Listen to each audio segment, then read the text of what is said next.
നമസ്കാരം, nation news ലൈവിലേക്ക് സ്വാഗതം. തീരുമാനങ്ങൾ എടുക്കാൻ ഭയപ്പെടുന്നവരാണോ നിങ്ങൾ?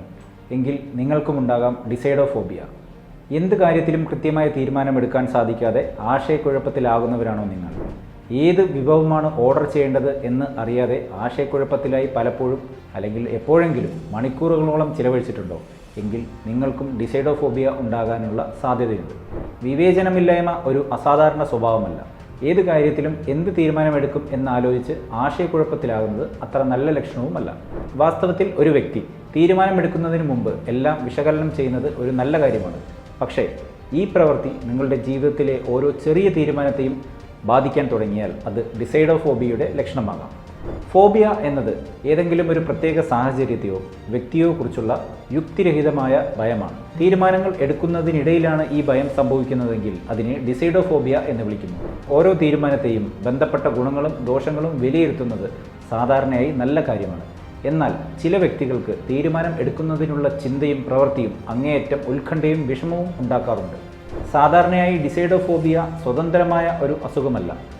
സാധാരണയായി ഇത് ഉത്കണ്ഠ, വിഷാദം, ഒബ്സസീവ് കമ്പൾസീവ് ഡിസോർഡർ എന്നിവയുടെ ഭാഗമായി വരുന്ന ഒരു അവസ്ഥയാണ്. ഈ അവസ്ഥ ദൈനംദിന പ്രവർത്തനങ്ങളെയും ജീവിത നിലവാരത്തെയും തടസ്സപ്പെടുത്താൻ തുടങ്ങുകയും ചെയ്യും. ചില വ്യക്തികൾക്ക് പതിവ് പ്രവർത്തനങ്ങൾ നിയന്ത്രിക്കുന്നതിലും ബന്ധങ്ങൾ നിലനിർത്തുന്നതിലും ജോലിയിലോ സ്കൂളിലോ ഫലപ്രദമായി പ്രവർത്തിക്കുന്നതിലും ബുദ്ധിമുട്ടുകൾ അനുഭവപ്പെട്ടേക്കാം. ഡിസൈഡോഫോബിയ ഫലപ്രദമായി കൈകാര്യം ചെയ്യുവാൻ ആദ്യം ശരിയായ രോഗനിർണയം നടത്തേണ്ടത് പ്രധാനമാണ്. ഉത്കണ്ഠയോ വിഷാദമോ പോലുള്ള അവസ്ഥകളുമായി ഡിസൈഡോഫോബിയ ബന്ധപ്പെട്ടതാണെങ്കിൽ ആ വ്യക്തിക്ക് തെറാപ്പിയും മരുന്നുകളും ആവശ്യമായി വന്നേക്കാം എന്നും ഡോക്ടർമാർ പറയുന്നു.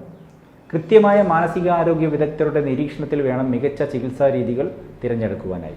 മാത്രമല്ല, ഒരു വ്യക്തിയുടെ തീരുമാനങ്ങൾ എടുക്കുവാനുള്ള കഴിവ് കുറച്ചുകൂടി മെച്ചപ്പെടുത്തിക്കൊണ്ട് ഈ അവസ്ഥയെ വരുതിയിലാക്കുവാൻ തുടങ്ങാം. തീരുമാനമെടുക്കുന്നതിൽ ചില പ്രശ്നങ്ങളുണ്ടെന്ന് സ്വയം മനസ്സിലാക്കി അത് മറികടക്കുവാൻ ബോധപൂർവം പ്രവർത്തിക്കേണ്ടത് പ്രധാനമാണ്. ഓരോ തീരുമാനത്തിൻ്റെയും ഗുണവും ദോഷവും മനസ്സിൽ കണക്ക് കൂട്ടാതെ എഴുതി താരതമ്യം ചെയ്യുക. പിന്നീട് ഏറ്റവും കുറവ് ദോഷവും ഏറ്റവും കൂടുതൽ ഗുണവുമുള്ള ഓപ്ഷൻ തിരഞ്ഞെടുക്കാം. കൂടാതെ ഓർക്കേണ്ട കാര്യം, എല്ലാ തീരുമാനങ്ങൾക്കും അതിൻ്റേതായ കുറവുകൾ ഉണ്ടാകും എന്നതാണ്. ഡിസൈഡോഫോബിയയെക്കുറിച്ചുള്ള നിങ്ങളുടെ അഭിപ്രായങ്ങളും അറിവുകളും കമൻറ്റ് ബോക്സിൽ പങ്കുവയ്ക്കുമല്ലോ. ഇന്നത്തെ വീഡിയോ ഇഷ്ടമായെങ്കിൽ വീഡിയോ ലൈക്ക് ചെയ്യാനും ഷെയർ ചെയ്യാനും ചാനൽ സബ്സ്ക്രൈബ് ചെയ്യാനും മറക്കരുത്. മറ്റൊരു വീഡിയോയിലൂടെ വീണ്ടും കാണാം. നന്ദി, നമസ്കാരം.